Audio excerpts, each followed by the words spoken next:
जय हिंद। देखिए 16 फरवरी 2021 को परिवहन विभाग ने फास्टैग को कंपलसरी कर लिया। इसी के साथ भारत में फास्टैग कार्ड के जो यूजर हैं वो 2 करोड़ हो गए और भारत सरकार को केवल नेशनल हाईवे पे, हम स्टेट हाईवे की बात नहीं कर रहे हैं, केवल नेशनल हाईवे पे पर डे इन फास्टैग की मदद से 80 करोड़ की रेवेन्यू होती है। सोचिए एक दिन में 80 करोड़ केवल इसी से रेवेन्यू होता है। ये रेवेन्यू कलेक्शन कौन करता है? तो NETC करती है। इसका फुल फॉर्म क्या होता है? National electronic toll collection. Toll उसे कहते हैं जो सड़क पर चलने के एवज में आपसे पैसे लिए जाते हैं। सरकार ने सड़क बनाया है, आप किसी होटल में जाते हैं या लॉज में रहते हैं तो किराया देते हैं ना, उसी तरह से नेशनल हाईवे पे चढ़ेंगे ना तो एक टोल दीजिएगा। 50-60 किलोमीटर 70 किलोमीटर की दूरी पर हर जगह टोल लगाया रहता है कि इतना दूरी चल गए हैं इतना पैसा दीजिए, तो उसी टोल कलेक्शन को ये करती है। अब ये फास्ट टैग का ये लोगो है, इसका जो मोटो एक जो वाक्य होता है वो है इजी टू क्रूज। ये याद रखिएगा, पूछ सकता है कि ये किसका वक्तव्य है, इजी टू क्रूज। तो ये फास्ट टैग का, इसको समझते हैं कि फास्ट टैग टोटली काम कैसे करता है, ये कितने टाइप का होता है और कितने कलर का होता है और RFID टेक्नोलॉजी क्या है। फास्टैग एक ऐसा सिस्टम होता है जिससे आपसे पैसे को डिडक्ट कर लिया जाता है। इसका प्रयोग दिल्ली मेट्रो या कोई भी मेट्रो बहुत पहले से कर रही है। आप दिल्ली मेट्रो में जाएंगे तो अगर आपको 1-2 बार जाना है तो आप टिकट कराएंगे क्वाइन की तरह, लेकिन आप रेगुलर कस्टमर है वहां के तो आपको कहा जाता है कि एक काम कीजिए, आप बनवा लीजिए स्मार्ट कार्ड बनवा लीजिए, यानी फास्टैग बनवा लीजिए। इसमें क्या है कि आप फास्टैग बनवाइएगा तो उसमें पूछेगा कितना का रिचार्ज कर दे, उसको 500 रुपया दीजिए, 600, 1000 जितना करिएगा वो इस कार्ड में आपके रिचार्ज कर देगा। जैसे ही कार्ड आप इस पे दिल्ली मेट्रो के यहाँ पर स्कैनर पे चिपकाएंगे ये फाटक खुल जाएगा। बस यही है फास्टैग, वहां पे आपको चिपकाना है, फाटक खुल जाना है। तो सरकार ने दिमाग लगाया कि ऐसे ही एक कार्ड हम बनवा देते हैं गाड़ियों पे। बार बार टोल में जाके पैसा पर्ची कटवाओ, टाइम लगता था, लंबी 2-2 किलोमीटर लंबी टोल प्लाजा पे लाइन लग जाती थी। तो इसीलिए फास्टैग अब गाड़ियों में लगा दिया गया। यही है आपका फास्टैग, इस तरह से दिखता है। इसके ये एकदम समझिए आपका एक मेमोरी, जिस तरह से आपका सिम कार्ड होता है ना वैसे ये भी होता है। उसमें रिचार्ज करा दीजिए, आप अपने सिम कार्ड में लगाते हैं ना रिचार्ज, वैसे इसमें करा दीजिए। इसको गाड़ियों के विंड शील्ड पर लगाया जाता है। विंड मतलब हवा, शील्ड मतलब बचाना। जिस तरह से कोरोना से बचाने वाली कोविड शील्ड दवा है, कोविड से बचाएगी कोविड शील्ड, उसी तरह ड्राइवर को विंड यानी हवा से बचाता है विंड शील्ड, तो इसे विंड शील्ड कहते हैं। इसको लगाने से फायदा ये होता है कि जिस तरह से दिल्ली मेट्रो को आपको स्कैनर के पास जाके आपको ये कार्ड सटाना पड़ता था, इसमें सटाने की जरूरत नहीं है। टोल प्लाजा में ऊपर स्कैनर लगा हुआ है, जैसे गाड़ी जाएगी ऊपर से देख लेगा, हाँ लगाया है, खटाक से काट लेगा। जिस तरह यहाँ पैसा कटा वैसे यहाँ कट गया। कभी कभी क्या होता है दिल्ली मेट्रो में, हम एक बार मेरे साथ भी हुआ था कि ये कार्ड में ना पैसे ही खत्म हो गए, तो वहां गए तो सटाए तो खुला ही नहीं। तो हम पूछे भाई खुल क्यों नहीं रहा है, मेरा कार्ड गड़बड़ नहीं है? तो कहने का सर पैसे खत्म है। तो जस्ट इसके बगल में ऑफिस था, हमने वहां पे ले जाके कैश 200 रुपया डाल दो, तो उसने रिचार्ज कर दिया, फिर सटाए तो खुल गया। वैसे यहाँ पे भी है, आप क्या कीजिए, इसी टाइप का कार्ड है फास्टैग, यहाँ अपने विंड शील्ड पे बीच में चिपकाइए, साइड में नहीं चिपकाया जाता है, गड़बड़ा जाएगा, बीच में चिपका लीजिए और आपके पैसा काट लेगा, उसके इसके अंदर से पैसा काट लेगा। बाई दी वे अगर गए पता चला पैसा ही नहीं है तो बता देगा कि सर आप में पैसा ही नहीं है, तो फिर खुलेगा ही नहीं, वो टोल प्लाजा का गेट ही नहीं खुलेगा। इस फास्टैग में आप चाहते हैं तो 100 रुपया रख सकते हैं, मिनिमम 100 रुपया आपको रखना होता है। इसमें रिचार्ज 100 रुपया का होता है और मैक्सिमम 1 लाख का रिचार्ज करा सकते हैं। सरकार ने एक और सुविधा दिया कि आपको बार बार रिचार्ज नहीं कराना पड़े दिल्ली मेट्रो के कार्ड की तरह। आप इसे क्या कीजिए, अकाउंट से जोड़ दीजिए कि जब जब कटेगा तो आपके अकाउंट से डाल दिया जाएगा, क्योंकि अकाउंट में तो पैसे नॉर्मल रहते ही हैं। लेकिन देखिए अगर आप फास्टैग बनवाते हैं तो आप अपने मेन अकाउंट से इसे मत जोड़वाइएगा। कोई भी ऑनलाइन काम करने के लिए एक आप अलग से अकाउंट रखिएगा, या फिर इसी में 2-4 हजार रिचार्ज करा के छोड़ दीजिएगा, आराम से आपको फुर्सत हो जाएगा यहाँ पर। तो ये आप इसको समझ गए, ये काम करता है RFID टेक्नोलॉजी पर। ये RFID जो टेक्नोलॉजी होती है इसका पूरा नाम होता है रेडियो फ्रीक्वेंसी आइडेंटिफिकेशन डिवाइस है ये, ठीक है। तो ये रेडियो फ्रीक्वेंसी पे एक फ्रीक्वेंसी छोड़ती है जिससे ये पकड़ लेती है। इसमें 2 डिवाइस लगे होते हैं, एक को कहते हैं पैसिव, यानी ये शांति से बैठा हुआ है क्योंकि इसमें कोई भी बैटरी नहीं लगी होती है, कोई बैटरी नहीं। जैसे आपका सिम कार्ड एक पैसिव है, उसमें बैटरी नहीं है, सिम कार्ड बाहर रख देंगे तो किसी काम का नहीं, वो आपकी मोबाइल की बैटरी यूज करता है। तो ये पैसिव होता है, ये कहाँ लगा रहता है, फास्टैग में। इसमें ये पैसिव है, इसमें कोई भी बैटरी नहीं दी गई रहती है। दूसरा डिवाइस होता है जिसे कहते हैं एक्टिव, इसके अंदर बैटरी लगी होती है। ये कहाँ लगा होता है, तो टोल प्लाजा के ऊपर ये लगा होता है, स्कैनर में लगा होता है। तो स्कैनर जो होता है वो एक्टिव होता है, एक्टिव RFID उसे कहते हैं। और जो फास्टैग होता है उसे हम लोग कहते हैं पैसिव RFID के नाम से जानते हैं। जैसे ही आपकी गाड़ी टोल प्लाजा में घुसती है तो ब्रेकर लगा होता है, आपको कंप्लीट नहीं रुकना है, थोड़ा सा स्पीड धीमा करेंगे तो ऊपर से स्क्रीन स्कैन कर लेगा आपके किसको, ये जो ऊपर फास्टैग लगा है, और वहां से अकाउंट काट लेगा, उतना पैसा कट जाएगा, आपको मैसेज आ जाएगा और अगर अकाउंट में पैसे नहीं हैं तो फिर वो गेट नहीं खुलेगी, आगे का जो बूम बैरियर होता है वो नहीं खुलेगा। तो वो बताएगा आपको कि सर आपके अकाउंट में पैसे नहीं है, तो फिर आपको मैनुअली देने पड़ेंगे वहां पर। जैसे ये ऊपर से देखिए यहाँ पर स्कैनर लगा हुआ है, ये गाड़ी जा रही है तो यहाँ से ये वेव छोड़ता है, रेडियो वेव, और ये स्कैन कर लेता है। पैसे जैसे डिटेक्ट हो जाते हैं ये आगे से बैरियर हट जाता है और चली जाती है। इससे टाइम का काफी ज्यादा बचत होता है। इसकी सबसे बड़ी खराबी क्या है कि एक गाड़ी से दूसरी गाड़ी के बीच में कम से कम 4 मीटर का गैप रहना चाहिए, वरना अगर 4 मीटर का गैप नहीं रहेगा, ये गाड़ी निकली उसी के जस्ट पीछे एक और गाड़ी निकल जाएगी तो ये स्कैन नहीं कर पाता है। तो मान के चलिए ये आगे वाली गाड़ी निकली और उसी से ये सटा के निकाल लिया ना, तो इसका तो पैसा कट जाएगा बट इसका ये पैसा नहीं काट पाएगा। तो घाटा किसको होगा? इसको तो कोई घाटा नहीं हुआ क्योंकि इसने अपना टैक्स दे के चला गया। और इसमें बैठे ड्राइवर को क्या पता कि मेरा टैक्स कटा कि नहीं, उसे लगेगा कि हाँ भाई मैसेज तो 2-4 मिनट बाद जेन्युइनली आता ही है, 2-4 मिनट लग जाते हैं, तो इसको लगेगा मेरा कटा होगा पैसा। जबकि देखिए सरकार को घाटा लग रहा है, इसका बच गया, इसका तो जेन्युइन कट गया, इसका घाटा नहीं लगा, ये तो अपना देके चला गया। तो डिस्टेंस जो है वो 4 मीटर रहना चाहिए। अब इसमें गवर्नमेंट को घाटा लग जाता है, तो गवर्नमेंट को ये जो बैरियर है ना, बूम बैरियर इसे कहते हैं, ये 2 लगाना चाहिए। एक आगे लगा दे और इससे एक 4 मीटर पीछे लगा दे। इससे फायदा होगा कि 4 मीटर के गैप में एक ही गाड़ी आ पाएगी। अभी बूम बैरियर केवल आगे की ओर होता है। हालांकि अभी एडवांस फास्ट टैग आ गए हैं, अब वो समस्या नहीं रह गई है, धीरे धीरे कोई भी टेक्नोलॉजी सुधर जाती है। फास्ट टैग के कुछ पॉजिटिव यानी प्रोस को देख लेते हैं, कुछ नेगेटिव यानी बुराई, उसमें जो गलत है कॉन्स को हम लोग देख लेते हैं। सबसे पहले तो भैया ये टाइम बचा देता है।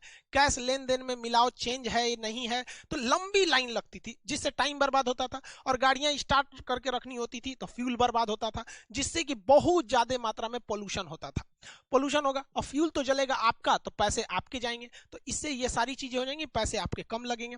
आप आराम से ट्रैक कर सकते हैं क्योंकि जैसे कोई फास्ट टैग पार करता है तो मोबाइल पे मैसेज आ जाता है। एक बार मेरा ड्राइवर क्या था, हम क्लास में पढ़ा रहे थे तो सुबह 7 बजे घुसते हैं तो एक ही बार 11 बजे क्लास से निकलना पड़ता है। तो हुआ क्या कि ड्राइवर गाड़ी लेके कहीं और चला गया था, लेकिन हमको कैसे पता चला? हमको एक मैसेज आया कि आपकी गाड़ी इस टोल प्लाजा को, मतलब टोल प्लाजा का नाम लिखा रहता है कि यहाँ से पैसे कटे। हम तुरंत समझ गए, यहाँ पे हम फोन किए, कहाँ हो? कैसे? नीचे ही चाय पी रहे हैं। ऐसे जरा चाय पी रहा है तुम, यहाँ पे क्रॉस किया है तो टोल प्लाजा। तो मैसेज आके आप ट्रैक भी कर सकते हैं कि आपकी गाड़ी कहाँ है। हाँ वो बात अलग है कि अब तो इसका बाप जीपीएस आ गया, वो तो पल पल की रिपोर्ट दे सकता है, लेकिन जीपीएस नहीं है तो टोल प्लाजा क्रॉस करने पर इससे भी पता चल जाएगा।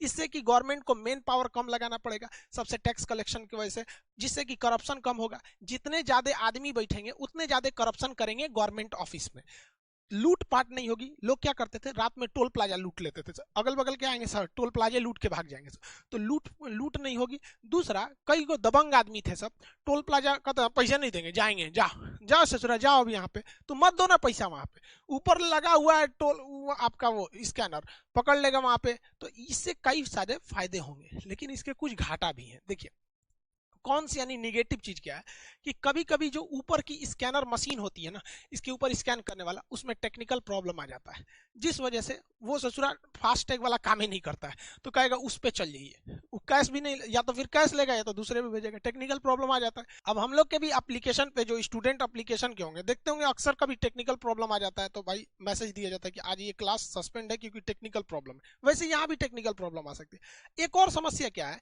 कि गाड़ी के अंदर जो फास्ट टैग को चिपकाते हैं उसे बाहर से नहीं चिपकाया जाता, अंदर से चिपकाया जाता है। बाहर से चिपकाएंगे तो बारिश में भीग के चला जाएगा, तो कभी कभी धूप में गाड़ी खड़ा करने से अंदर से ओवर हीट हो जाता है, और ओवर हीट होने से अंदर का जो फास्ट टैग की मेमोरी है वो काम नहीं करती, वो गड़बड़ हो जाती है। तो एक ये समस्या।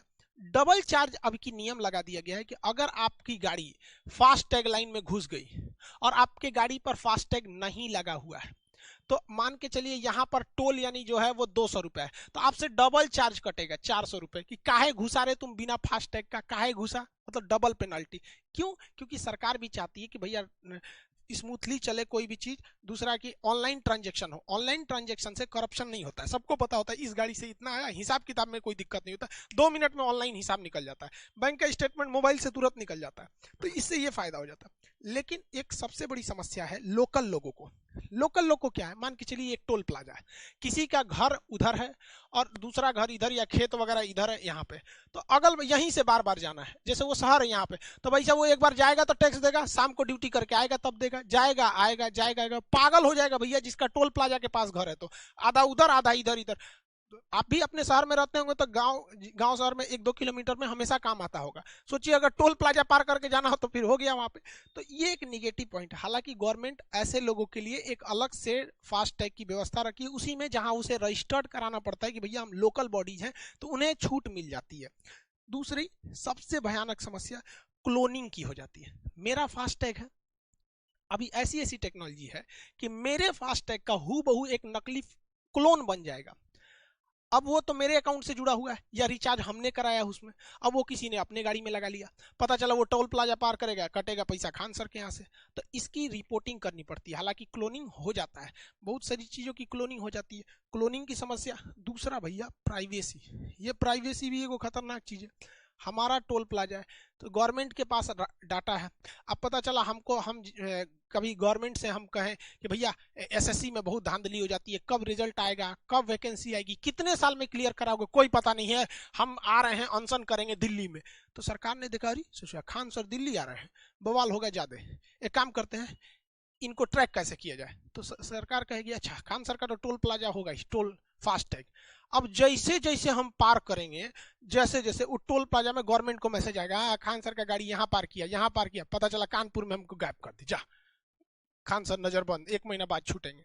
तो प्राइवेसी का भी बहुत बड़ा समस्या है इसमें। तो कोई भी चीज की भैया पॉजिटिव और निगेटिव दोनों होती है, मेरा काम आपको समझा देना था।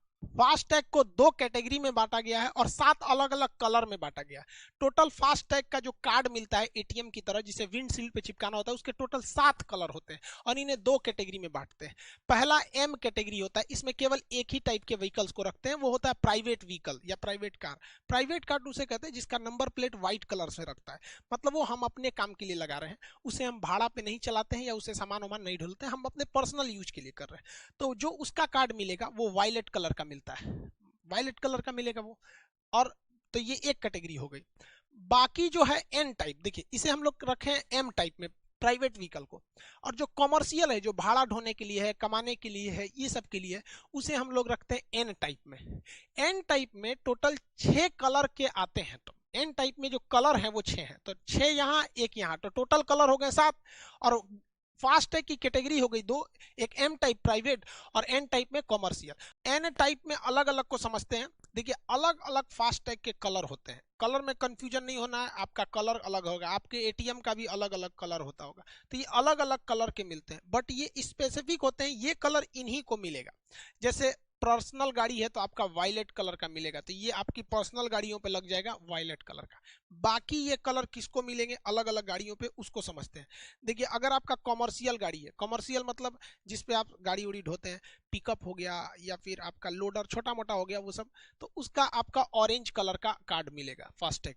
लेकिन अगर आपकी गाड़ी थोड़ी हैवी लोडेड है बट उसमें 2 ही एक्सल है तो ग्रीन कलर का मिलेगा, तो उसका कार्ड बस ग्रीन कलर हो जाएगा। अब ये एक्सल आपको नहीं समझ में आया कि भाई ये एक्सल क्या होता है, तो एक्सल देखिए किसे कहते हैं, ये चक्का है, ये चक्का है, तो 2 चक्कों को बीच से जोड़ने वाला ये रॉड जो होता है ये एक्सल कहलाता है। ये व्हील है, देखिए ये व्हील है, ये एक्सल है। जैसे कार है, कार में आपको 2 ही एक्सल मिलेंगे, एक ये एक्सल है और एक ये एक्सल है, ठीक है, तो यही 2 एक्सल मिलते हैं।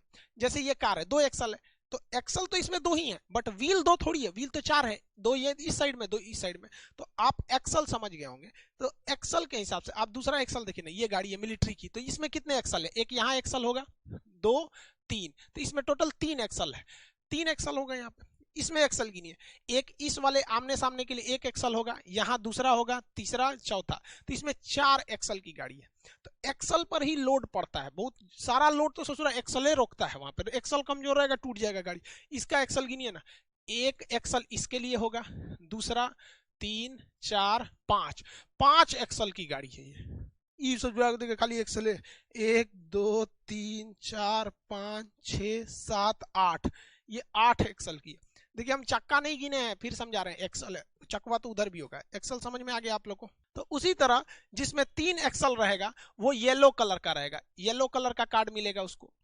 और 4 5 या 6 एक्सल का है, मतलब 4 के लिए, 5 के लिए, 6 के लिए, एक्सल के लिए भी पिंक कलर ही रहेगा। अब जैसे ये पिंक कलर, ये 4 5 6 यही वाला आपको एक्सल दिया जाएगा यहाँ पे, मतलब कार्ड दिया जाएगा। और जिसका 7 एक्सल से ज्यादा है, 7 एक्सल से ज्यादा है, उसमें स्काई ब्लू दिया जाएगा। जैसे ये स्काई ब्लू है, तो ये जिसमें एक्सल की संख्या 7 है या 8 है या 9, उससे ज्यादा रहेगा तो उसको यही वाला दे दिया जाएगा। और मशीनरीज है सब, जैसे जेसीबी वगैरह हो गया, तो उसके लिए ब्लैक कलर का आपको दिया जाएगा फास्टैग का कार्ड। इस सब का जो एक्सल कार्ड लगा होगा, ये फास्टैग कार्ड, वो ब्लैक कलर से ही आएगा यहाँ पे, क्योंकि ये हैवी मशीनरीज की कैटेगरी में चले आते हैं। तो आई होप आप एक्सल भी समझ गए होंगे, फास्टैग भी समझ गए होंगे, RFID वगैरह टोटल चीज को समझ गए होंगे। मिलेंगे नेक्स्ट क्लास में। जय हिंद।